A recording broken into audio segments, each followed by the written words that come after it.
let's do this again. So, I'm not going to bother with the boomerang monkey here. It might have been worth it, but it's more expensive, and we need that money early. We're just going to go with this for now. There we go. Hey, this means I can turn my music back on. Perfect. Let's see. Yeah, so I guess to respond to what I was kind of talking about earlier, let's see. Faster shooting, more tax. We'll lose a couple. It's fine. So, I don't know how many of you guys have been following... I'm not necessarily going to say it's the drama around Returnal lately, but...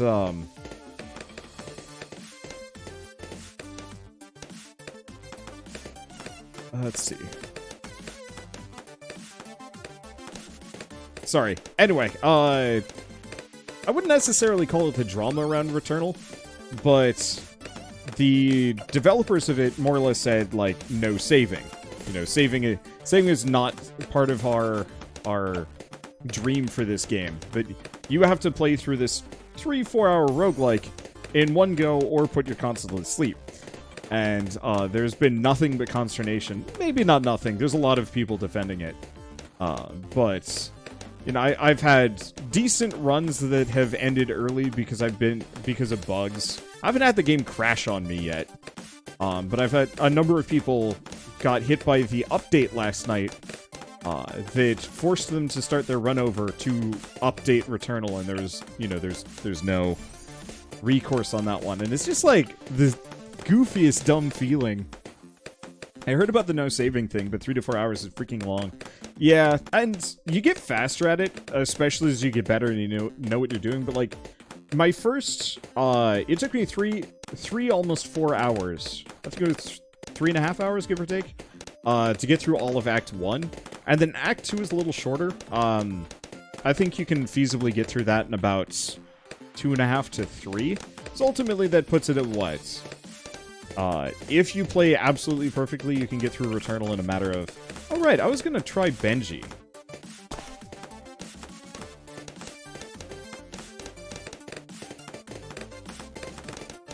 We'll do one more of these, and then we switch over to Bungus. Let's see. But... what was I going to say? Right, so it's like 6.5 to 7 hours to beat the whole dang thing if you play absolutely perfectly, but it's a roguelike, and it's a really hard game. They made it hard very intentionally, and so it's one of those that you have to, you are going to die a lot. I'm actively practicing it off camera so I can do better when I'm on camera. And it's like, I'm getting a Risk of Rain vibe from that, but with Risk of Rain, like, you can kind of beat it whenever you want. Like, there's this... just a certain point where you're just like, alright, run's done. Like, looping in Risk of Rain, this isn't working. Let's go get Bungus. Etienne sounds fascinating, but we need the money.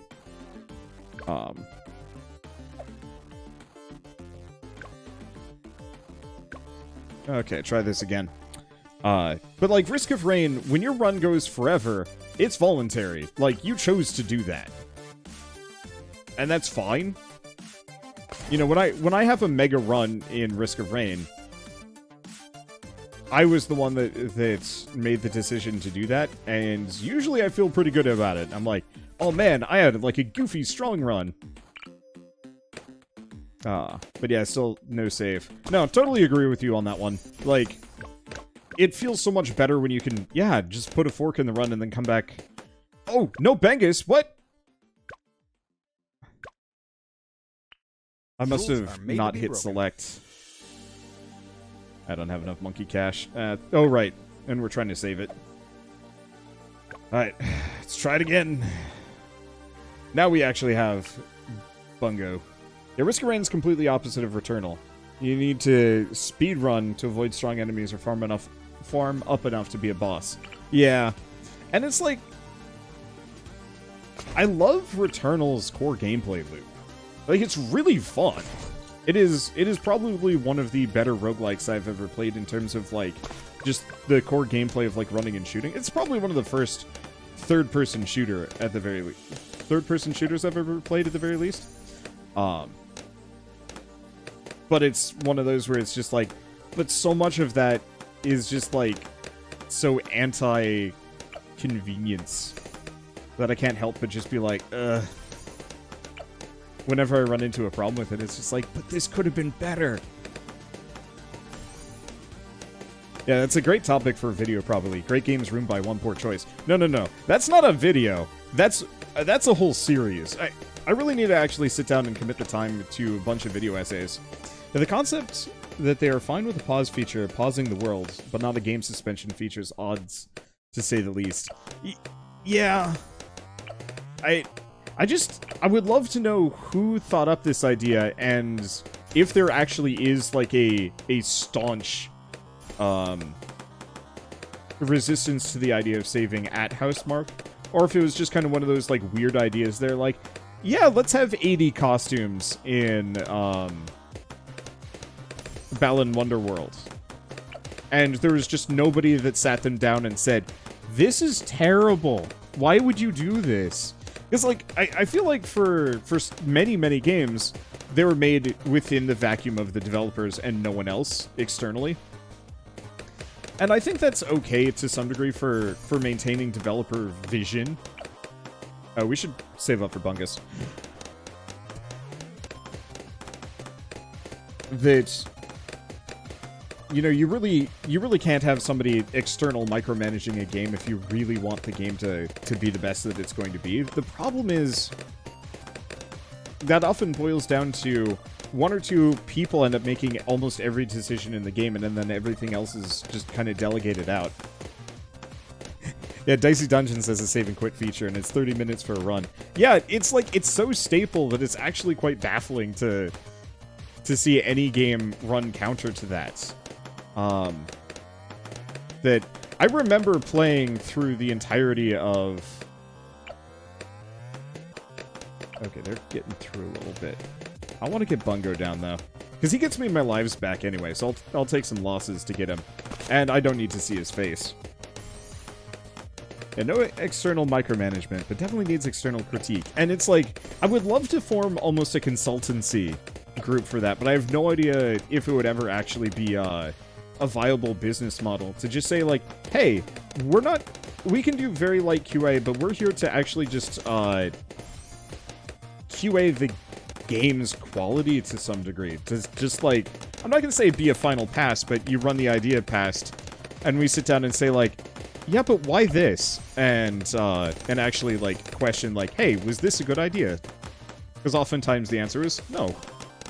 No, it was not. Okay. That's what focus group testing is for. A Wholesome Verse Consulting LLC 2022. It'd be a great business model if we could actually get it working. Just as kind of like a, hey, hire us for a weekend to sit down and point out any horribly glaring ideas. Feel free to ignore us at your peril, but it's like, what are some great examples? I mean, honestly, I brought up Balan Wonderworld. Having somebody to just sit down and say like, hey, Mosh, these guys together, these guys together, these guys together. You know, because if Balan Wonderworld had, I'm gonna say, 20 costumes with 4 actions each, or not even, because there was a lot of overlap. If they had 20 costumes with, like, 2 or 3 actions each, plus jumping, I think that game actually could have been halfway passable. Despite all of its stupid jank, it would have at least been something that people could have looked at and said, like, oh, shit.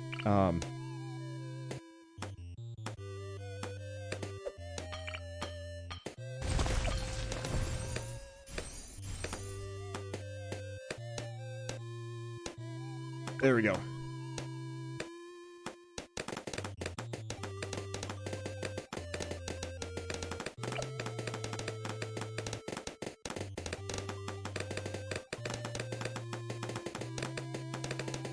And then if I just get these guys an alchemist.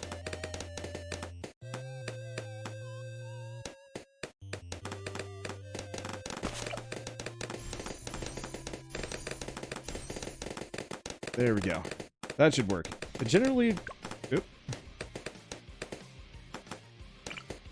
Actually, I have to care about what I'm doing for a hot second here. Yeah, the value add of feedback from the key YouTuber and streamers before YouTube and streams is so much higher than people would think. Yup. I'm not going to attribute that much of it, that much of the game's success, to my influence, but Nova Drift, for example, was one of those games that, like, was fantastic, prior to release. But I'm going to say, like, yeah, the 2 months before it came out, sitting down and just, yelling good and bad ideas at Chimeric. And, like, you could definitely tell that it helped. It definitely strained some of our, I'm not going to say our working friendship, but it was definitely one of those where it's just like, hey, Chimeric, this is a really, really wonky idea. And he's like, oh, yeah, it is. I think just having a group of people that do that actually kind of know what they're talking about is actually really valid. Okay, let's see if we do okay against... Nope, we did. We did good. Perfect. The problem with design consulting is a lot of designers and companies won't listen to anyone that isn't a big name or design space. Most of them look down at YouTubers and streamers. And I think that's one of those where it's kind of like... I'm not going to say it's at their peril. But, like... Oh, wait. Oh, no. This is fine. I've played more video games than most people ever will. And I'm not going to say that makes me a full expert on what everything, like, what good and bad ideas are. But it does give me a very, wide knowledge base to pull from when looking at a game and saying, like, hey, this is really wonky, why would you do this?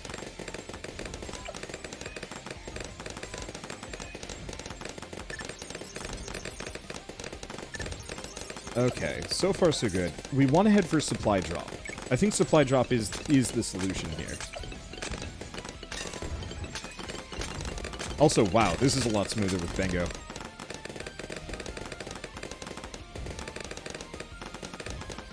Like, obviously, not everything shoots stealth, but that's fine.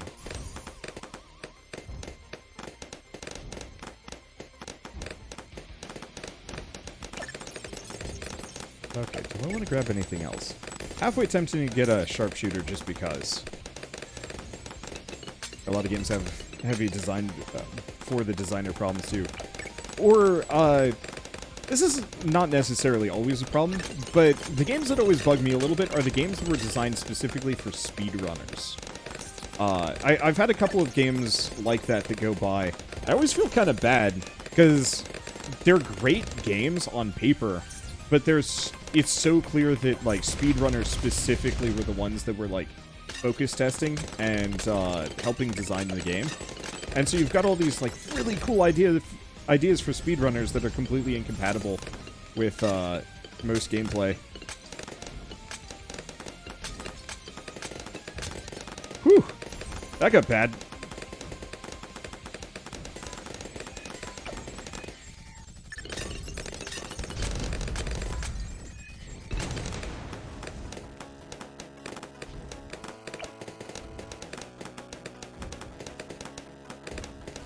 Yeah, stealth is wrecking me a little bit. You know what? If stealth is wrecking me... Oh, well, this is not stealth.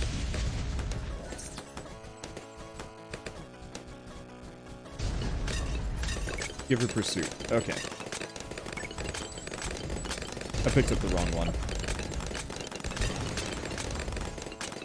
Well, that's kind of good.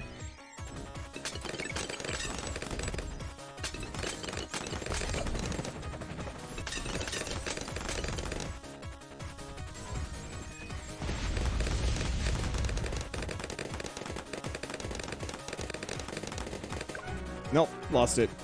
Okay. Stealth is still a huge issue. If we go back to the ninja idea, actually, because the ninja was enough for a while.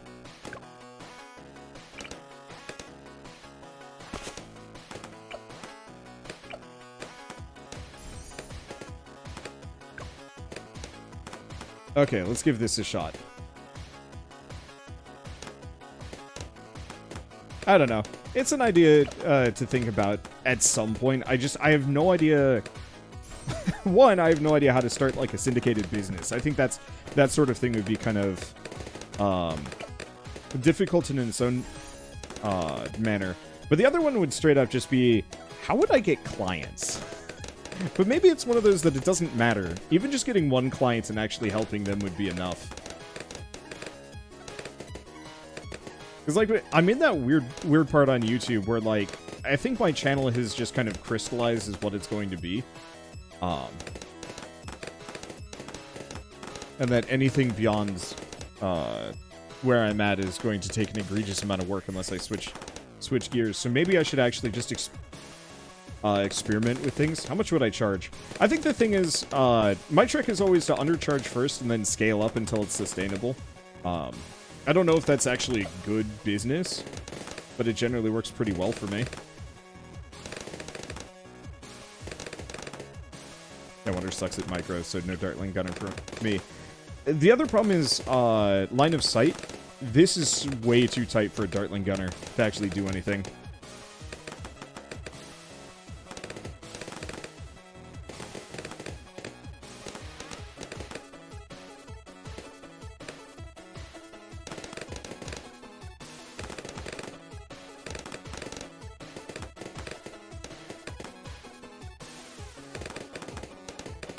Now, is there anything that makes it so the Ninja Monkey can blow up?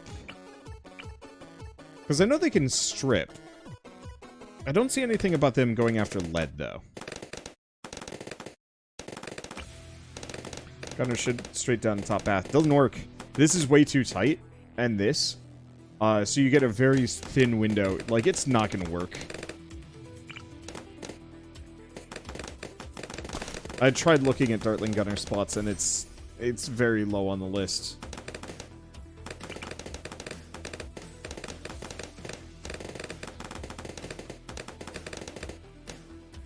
Here, let's upgrade this guy.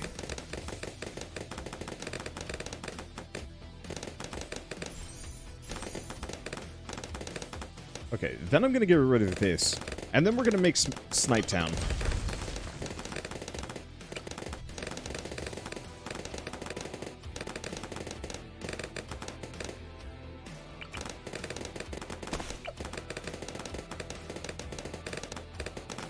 Okay. Let this guy go for the strong. So far, so good. Like, the Ninja Monkey can kind of hold his own for quite some time.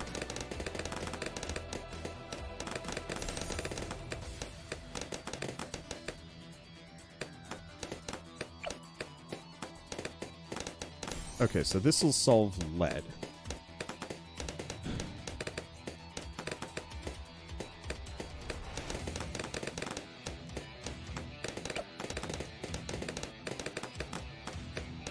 I really want to try going for Flash Bomb. You know what? I'm going to try it first. Let's see. What about Druids? Mixed feelings on Druids. Line of sight hurts them real bad around here. And, like, this is a good choke point for them, but they lose so much DPS because of the tight conditions. Let's try Flash Bombs. Oh, I see. It's a separate thing that they throw out. That honestly makes a lot of sense.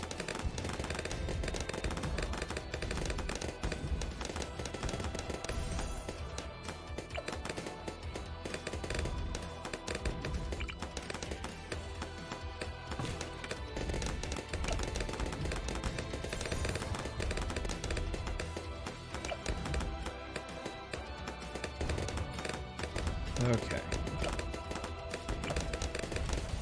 I might want to hold off on the radar scanner for a hot second.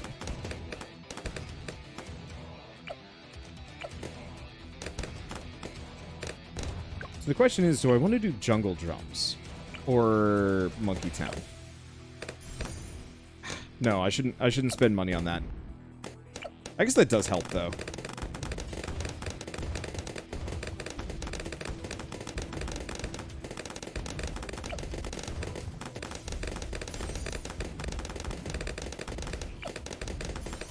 I think monkey commerce is actually straight up pays for itself. Yeah, it does.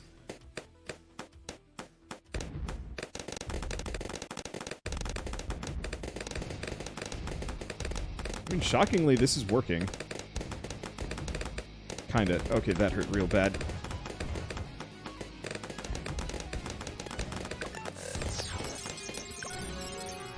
Yeah, okay. So I think the Monkey Town is worth it, but I gotta get it early. And for everybody that said flash explosives, I think not. I like the idea of it, but the actual execution is hit and miss on a major scale.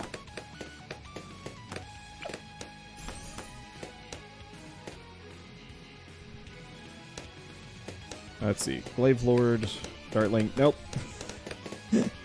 Dartling Gunner is no good. Please stop asking me to go for the Dartling Gunner on the top. Half the darts are going to get lost hitting the walls. If I had the laser line, it would be worth it.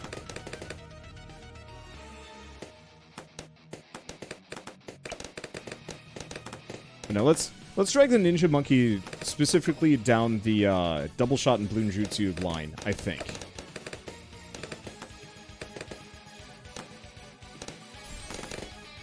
Okay, this should be good enough. Now we go Bengus.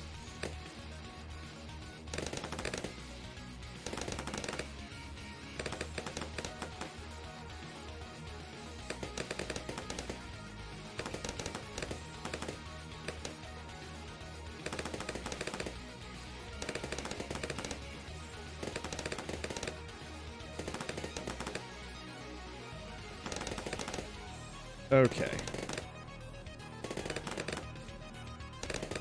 This is kind of working. Boy, I wish there was a 3x speed mode for the early rounds.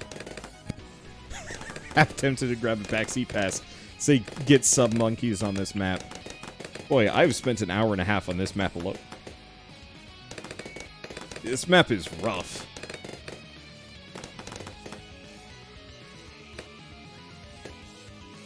Missed the early days of this, where every episode was 20 minutes long and always ended in a win. I could easily go back to that, just throw everything on medium difficulty, but that feels like cowardice. It gets really boring on the easier difficulties. Let's go down double shot. This map isn't too bad with the ultra pay to win double cash mode. It's true. But that also feels like cowardice.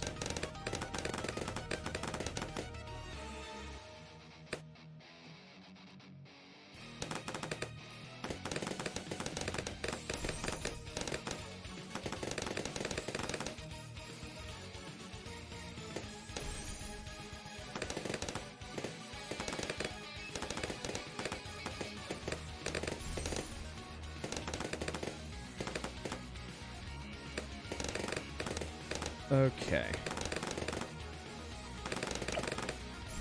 I guess I should probably beef this guy up.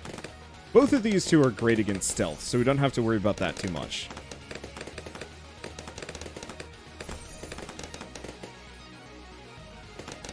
At least not initially. The main issue is stealth lead, which is just death.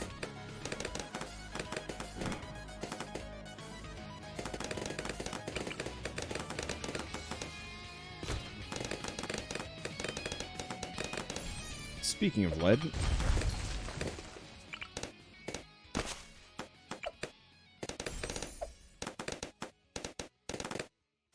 we gotta get the sniper down. It might be worth looking into Rage Rocket again. That thing was not half bad. I could potentially do 2 Rage Rockets, but that... eh.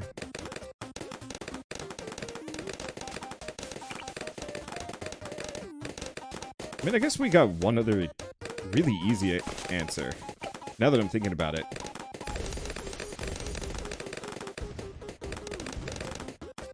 They're not the cheapest of the bunch.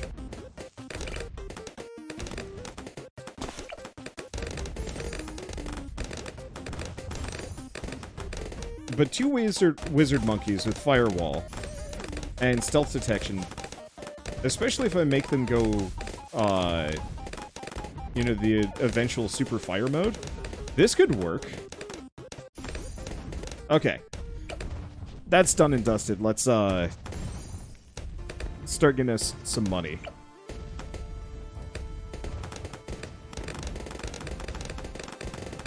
Actually, I should probably go large caliber, just because we're gonna have a,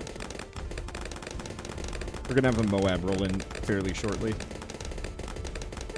We've got a little bit of time, though.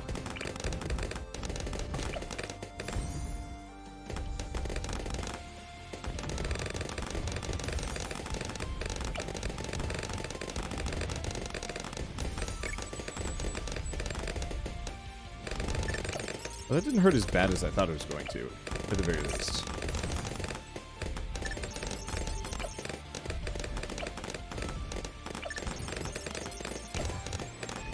Let's probably aim for getting this guy semi-automatic.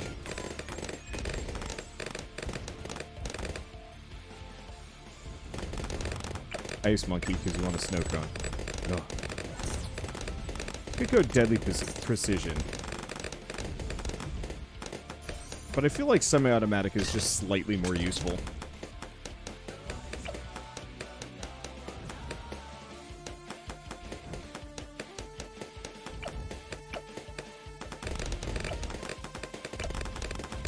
Okay. Lotto's too expensive.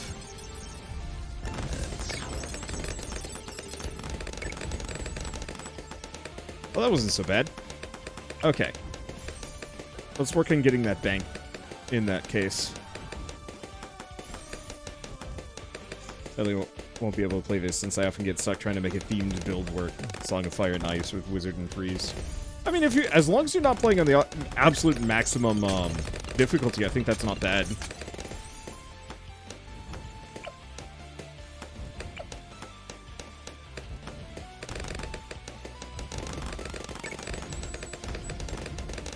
Okay. So far, so good. Get the radar scanner, just so we don't have to worry about stealth as much.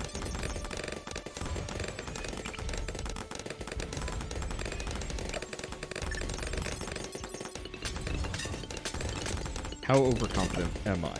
Not overconfident enough.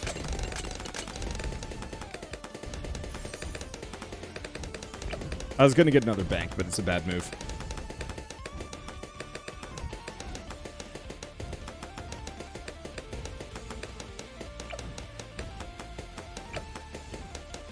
Okay, so now we're super prepped against stealth, and generally well prepped against lead. And if we upgrade these guys again, we get 2 Phoenixes, which is pretty dang strong. I'm gonna go Bloon Jutsu, and then we look into bonus finances.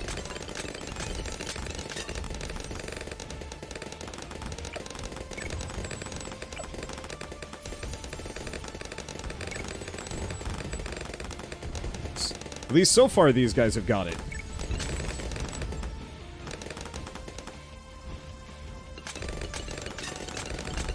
See if you try to Vengeful Sun God Monkey. Don't currently have the finances. Or, finances? I don't have the level for that. Right, now we go full auto.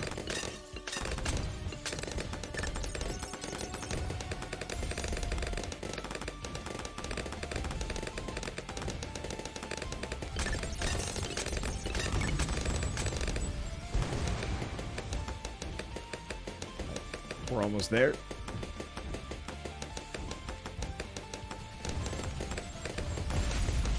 Yeah, you need a specific perk to get the Vengeful Sun God, and I do not have that perk. Okay, I'm gonna go for that first. Looks like we're fine for a hot second.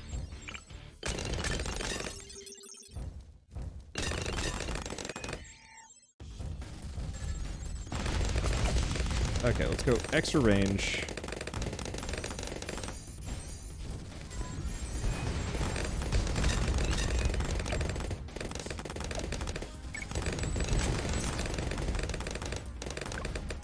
Okay. I haven't lost yet. I guess we'll go Phoenix next. Oh, we've also got a Moab assassin move.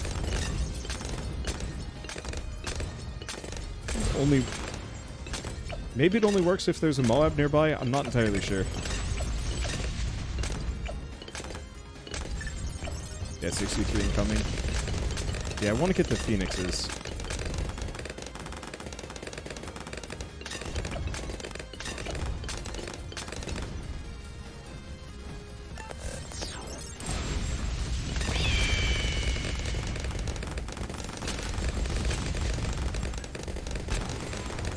Okay, let's slow this down a little bit, and then consider our options. Okay, options have been considered.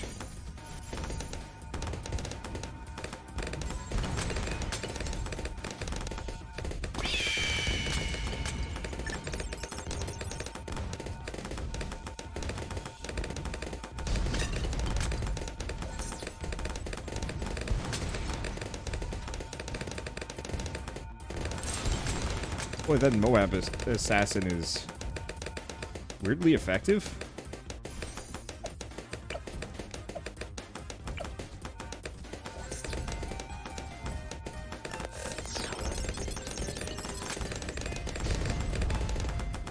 Okay.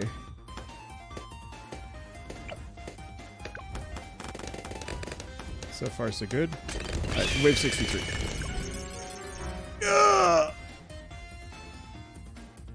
Okay.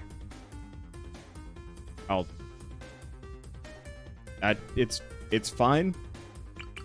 It's fine. You win. You win.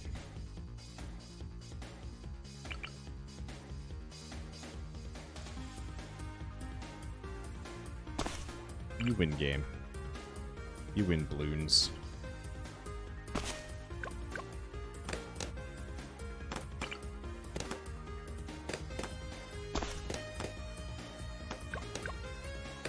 I'll wait until later. We're gonna go back down to medium difficulty. This is super not worth it.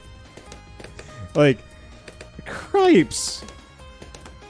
At least now we don't have to worry about 63. We're just gonna progress for a while. The part of the problem is it's just such a straight line that nothing matters.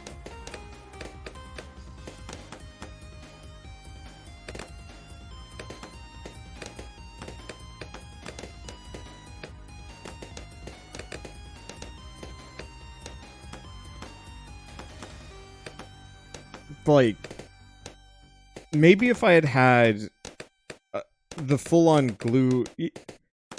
Maybe if I had the glue gunner, the high upgraded glue gunner, because I know there's the glue gunner that specifically has...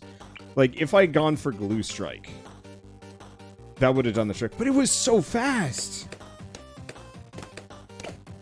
It was full-on instantaneous.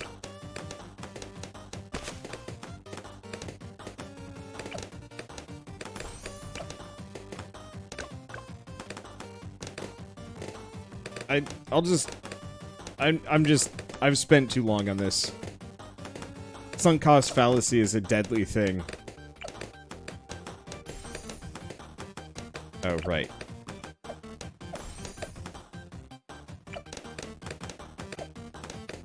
I forgot, these guys have to go for last. We might as well go Thorn Swarm on both of them.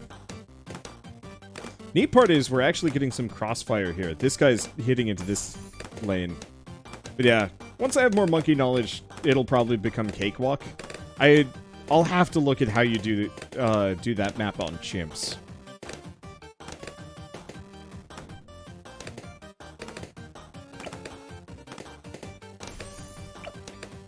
Because I would not be surprised if chimps doesn't just absolutely demolish it.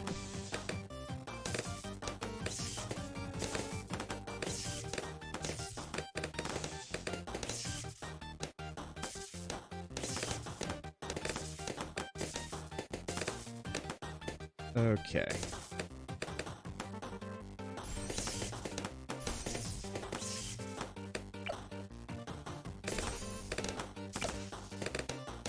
It's interesting how this guy has, like, no problems clearing, but this guy, weirdly enough, can't do it. Not that it really matters.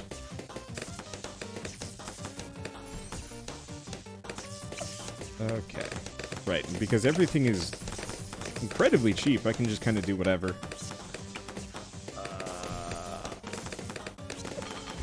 I guess let's get rid of that.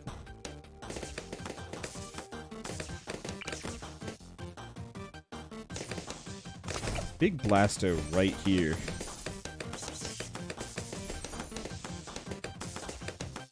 Works reasonably well.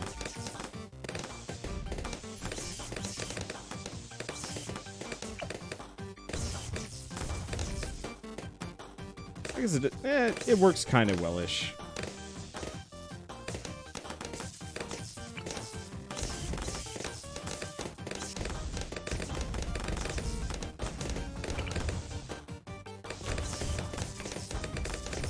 Yeah, we don't have to worry about lead as much.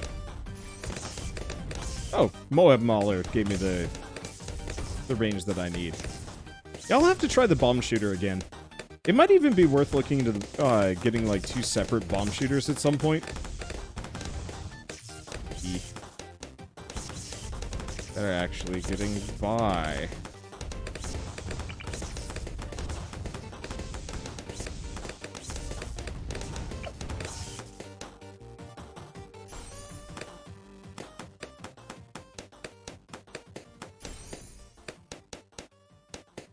Let's see.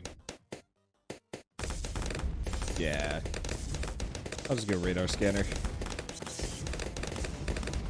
It's interesting that the Moab Mauler has more range than it actually shows.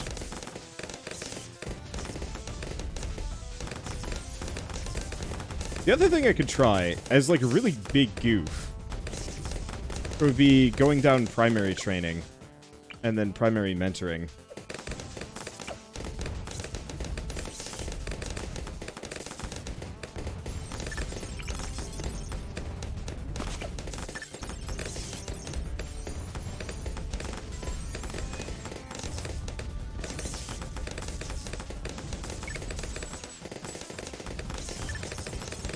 Do I want to go?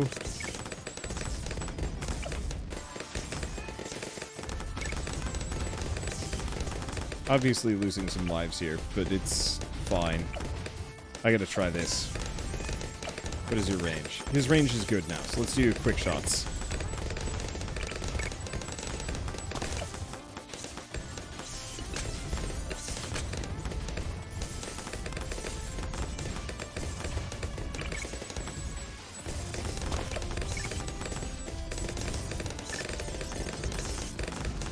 Okay.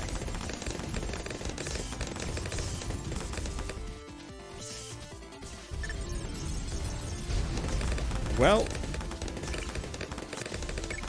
it worked.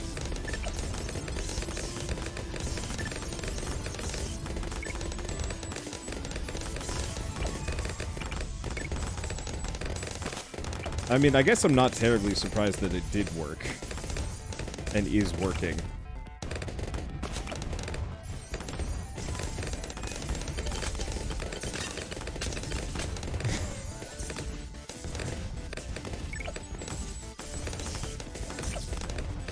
I probably should have gone for more Juggernaut, but this is okay.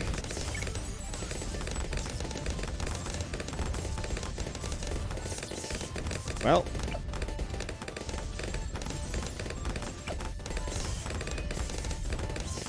If it works, it works.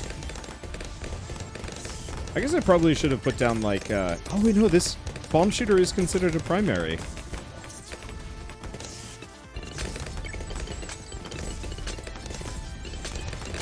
Okay, that's actually really cool to know. I mean, of course it is. Okay.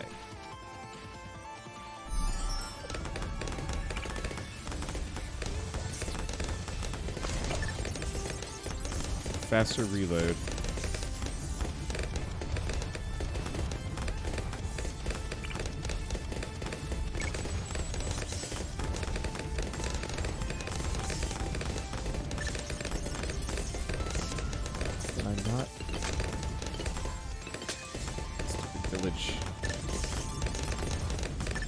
Doesn't cover this one section right here. Oh well. Just jam a bonus cannon in there.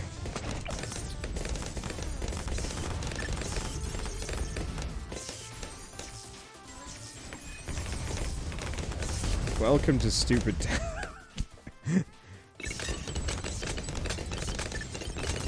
I mean, when in doubt, it does in fact work.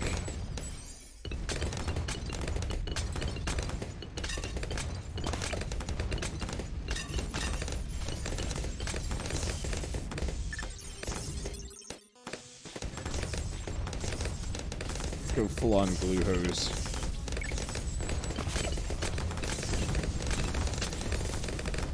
Okay, did I actually? Yeah, I gave him corrosive. I've never actually really bothered to go further down the glue track, but I should probably consider it at some point.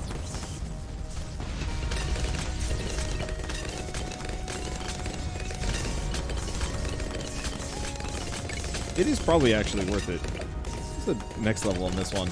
Ooh. Primary expertise is pricey. Oh, right. That's the one thing I should probably do. I should probably upgrade these guys into being sharpshooters. It's cheap enough and makes them pretty dang strong, I think.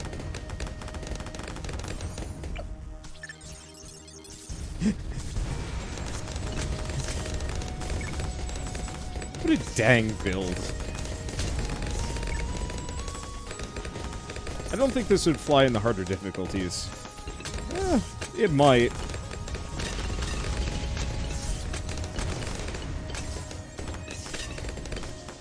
It definitely was not the most efficient build, but like, look, I checked out. My brain is gone. Too many losses, and I'm just like, you know what? It's time for cheese and nothing else.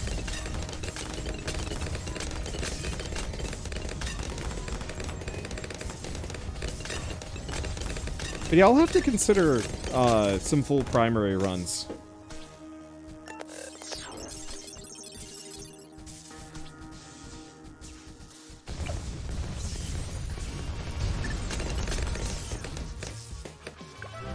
Yeah, okay, that worked really well.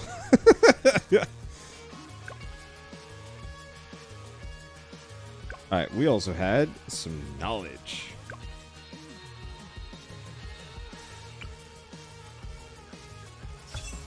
Let's get the reload time. Unfortunately, I'm going to need 1,000 monkey money to actually get bank deposits.